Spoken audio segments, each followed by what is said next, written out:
Hello, my name is Fayaz and welcome to Imagine, the Sagiko Village Academy podcast. Let me begin by giving you a little bit of a background about why this video. And conversations used to be how most societies, most cultures would debate things, would talk about things, would think about the developments that were taking place, would brainstorm about new ideas, how to take things forward. And unfortunately, most cultures all around the world, and including ours, has lost this art to a great extent. And many people are trying to experiment with newer ways using technology and all the modern means to sort of restart this culture and contribute to this conversational culture. And Imagine, the Sagiko Village Academy podcast is our attempt to contribute to this conversational space, for deeper, meaningful and open conversations. And so thank you for tuning in. And I wanted to begin this sort of episode by sharing some of my experience of some of my educational experience. And before I do that, I also want to share that this hopefully is going to be a longer engagement, and it will use multiple formats. It will have videos like this where some thoughts are shared, and then we get responses and comments from you, and then we build on the conversation, because the episodes we're trying to keep shorter so that they are able to reach more people, are able to engage. And then we'll also have sort of this interview format where two people can also engage in a conversation, and where we'll also, as time permits, have group conversations on specific topics that we think are relevant for us to think about. So education comes from educo, which means to draw out.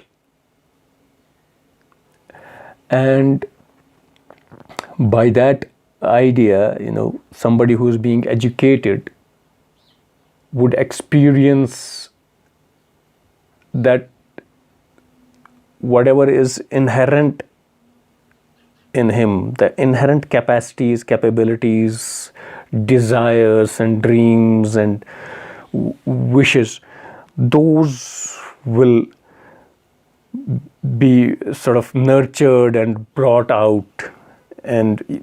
Or in other words, the capacity of the person will be built in a way so that they are able to become what they are supposed to become. They are able to be who they want to be, or who they are supposed to be in this world.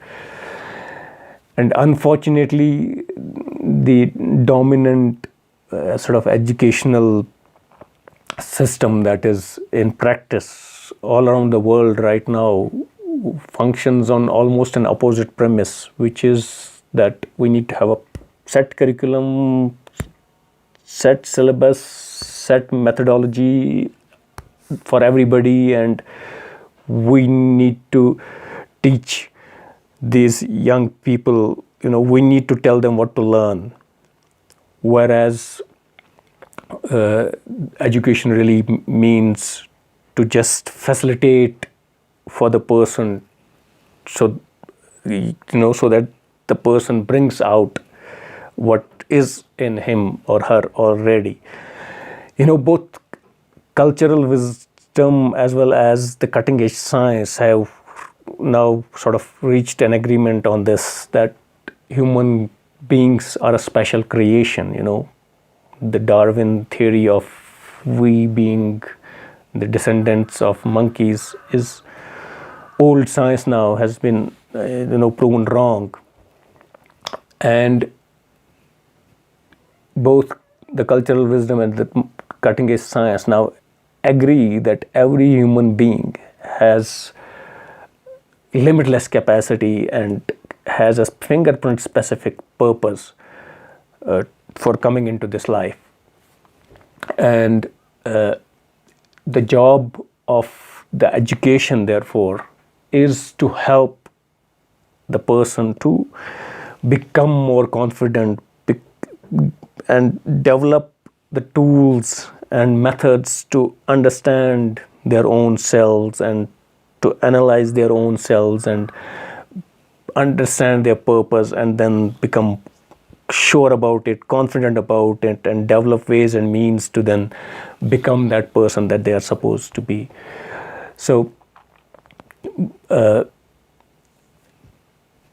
unfortunately, this limitless capacity that we are born with is hindered, and in many ways the schooling experience, the methodology that is used, plays a disabling role in many ways, in my understanding.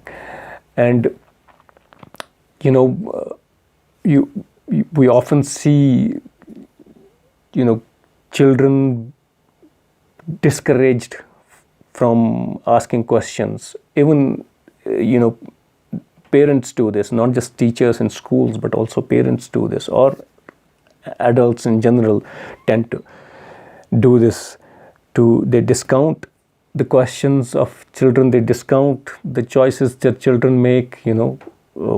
We don't allow children to make any choices, we don't allow them to ask questions, we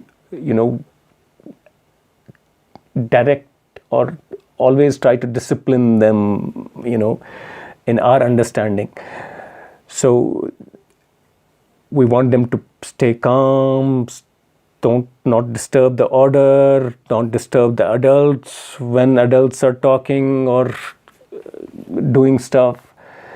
And what this disciplining invariably does is it does not allow the child to become confident. It hinders the process of them becoming a full person. I mean, when we don't allow them, for example, to make their own decisions, and as adults we want them to make their own decisions, but then we have not, we've already sort of when that capacity could be built, we have in fact sort of disabled that capacity. So those kinds of things tend to happen. So I mean, these conversations are important because we need to think about how we are preparing the next generation, and how most of us make choices of security over creativity. And given the magnitude of problems that we are faced with, creativity and courage needs to be displayed, it needs to be brought out. It's not missing, but it's not practiced as much as, for example, security is practiced.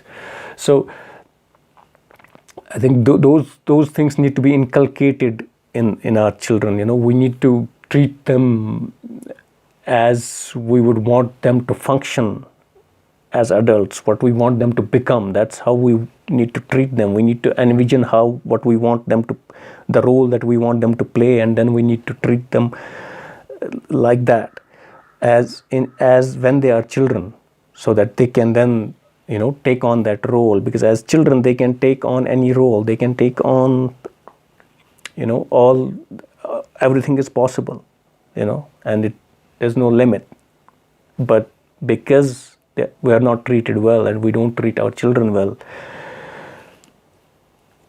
most of us end up making sort of living limiting lives. So I want to pause this conversation here to keep it short, and I look forward to your comments and responses. And again, thank you very much for tuning in. And if you liked If you like this conversation, please subscribe and share. Help sort of bring in more people to the conversation, because the more people engage in meaningful, deeper conversations about how we are shaping the future generations, how we are preparing our future generations to, deal with the complexities of the current world, and then take the evolution forward. I mean, it's a serious, obviously a serious and ongoing conversation, and we should all try to engage in it and take the responsibility of understanding the nature of childhood, and how best we can make it, how can we make it the best of the experiences for our children. So thank you again, and look forward to bringing in the second episode.